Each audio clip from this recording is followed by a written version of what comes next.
Salut tout le monde, j'espère que vous allez bien. Moi ça va super. Bienvenue dans le petit monde de Chiara. Ici on va parler transition, ma transition.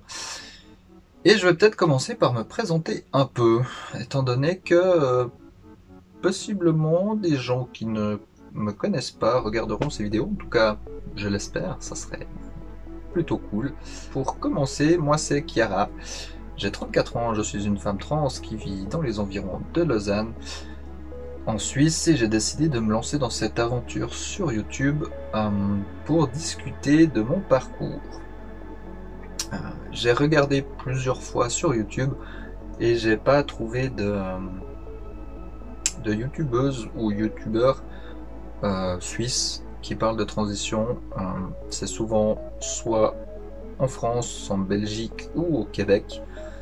Et je me suis dit que ce serait peut-être l'occasion de faire quelque chose en Suisse romande. Le but n'est bien évidemment pas de comparer la Suisse aux autres pays, ce n'est pas du tout le propos dans ces vidéos, ça va plutôt être de donner des pistes, parler de ma transition à moi, de mon parcours, qui n'est bien évidemment pas la référence, mais ma référence à moi. Évidemment, mon parcours n'est pas représentatif de tous les parcours qui peuvent être suivis en Suisse, mais ça peut donner déjà une première piste aux gens qui voudraient faire leur transition et qui savent pas par où commencer. Je ne sais pas trop par où commencer pour parler de tout ça, mais je pense que refaire un petit récapitulatif de ma vie passée, mon enfance par exemple et mon adolescence, peut être pas mal. Il y aura pas 1000 vidéos, j'en ai prévu je crois une dizaine. Et du coup je vais d'abord parler, en tout cas dans 2 vidéos, peut-être 3, de mon parcours de vie, et ensuite je parlerai un peu plus de ma transition et de ce que j'ai dû faire en fait pour la commencer. J'ai une enfance tout à fait normale, je suppose. J'allais à la garderie parce que mes 2 parents travaillaient. Évidemment, j'allais à l'école comme tout le monde. Mes parents ont divorcé, j'avais 8 ans et demi. Et à mes 9 ans, j'ai commencé à aller chez un psy. Je passais mes séances à dessiner. Et je pense qu'un prof de dessin aurait été plus qualifié pour m'apprendre les rudiments du dessin. Et après ça, en fait, ça n'a pas duré longtemps, ça a duré à peu près 6 mois. Et puis, on a déménagé une première fois, puis une deuxième, et enfin une troisième fois. J'ai 11 ans à ce moment-là, et puis ma maman sort avec un Guadeloupéen. Ce Guadeloupéen nous amène un jour en Guadeloupe, dans sa famille, pour faire connaissance. Et c'est là que pour moi tout commence. En Guadeloupe, tout commence pour moi, je pense, dans mon parcours pour ma transition. À cette époque-là, j'ai 11 ans, donc transition je ne connais pas du tout.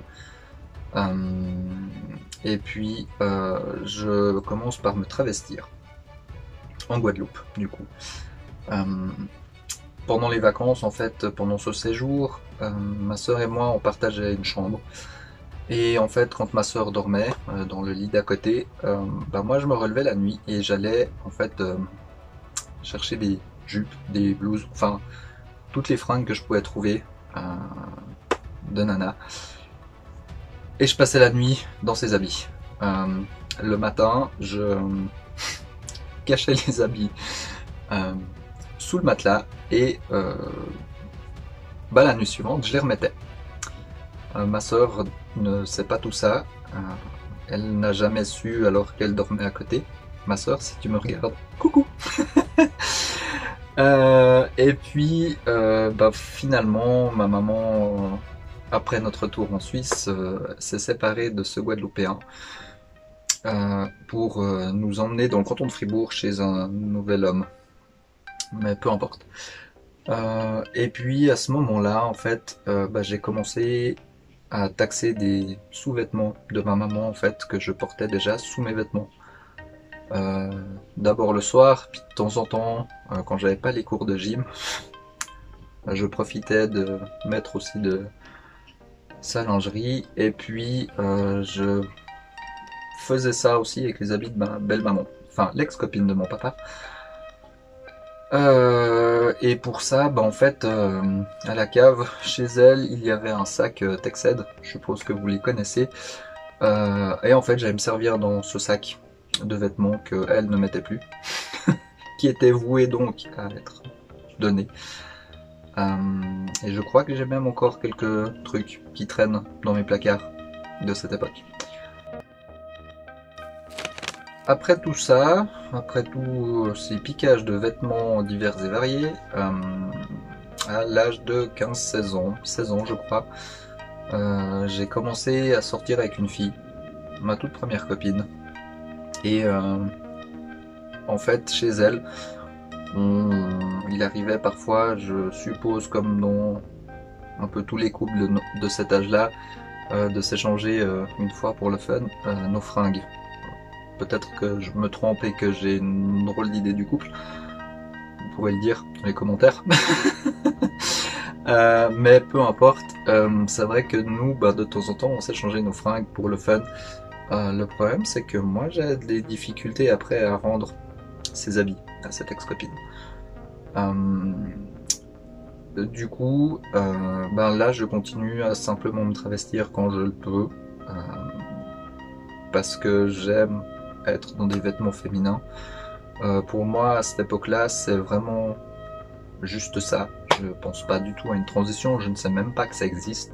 À mes 18 ans, évidemment, j'ai eu, enfin non pas évidemment parce que c'est pas le cas de tout le monde, mais à mes 18 ans, j'ai eu la possibilité d'avoir mon premier studio. Studio que certains d'entre vous ont connu, parce que j'ai vécu un certain nombre d'années là. Et c'est à ce moment-là qu'en fait j'ai commencé à m'acheter des fringues en ligne, parce que je n'osais pas aller en magasin acheter des sous-vêtements, des robes et autres vêtements du genre. Et puis j'ai commencé à réellement me travestir au maximum quand je pouvais. Et ça a duré jusqu'à mes 20 ans. Et à 20 ans, en fait, les choses changent quand même un peu. Mais ça, ce sera le sujet de la prochaine vidéo.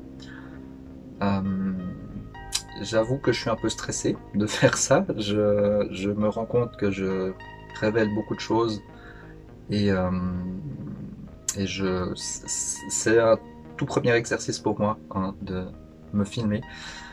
Donc voilà, je vais essayer de faire mieux pour les prochaines vidéos. En attendant, je tiens à remercier toute ma famille en fait qui me soutient plus ou moins bien. Ça dépend des gens de ma famille. Je tiens aussi à remercier mes amis, mes proches, parce que j'ai un sacré soutien et ça fait vraiment chaud au cœur. Quand j'ai fait mon coming out l'année passée, je m'attendais pas à autant de soutien de votre part, mes amis. Alors merci beaucoup. Que dire de plus?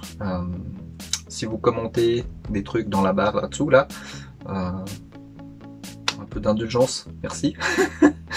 Et voilà, si vous avez des suggestions pour ça, pour améliorer mes vidéos, c'est volontiers. Si vous avez des trucs à dire, faites-le dans le respect.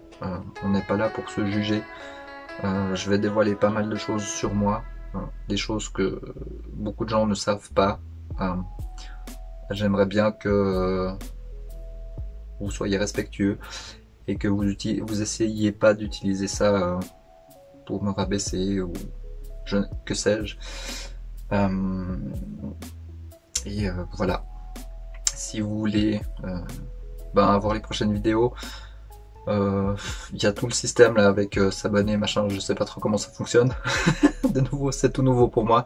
Il y a aussi mon Instagram qui sera affiché ou là, je ne sais pas encore. Et vous pouvez venir me suivre si vous voulez avoir un peu des...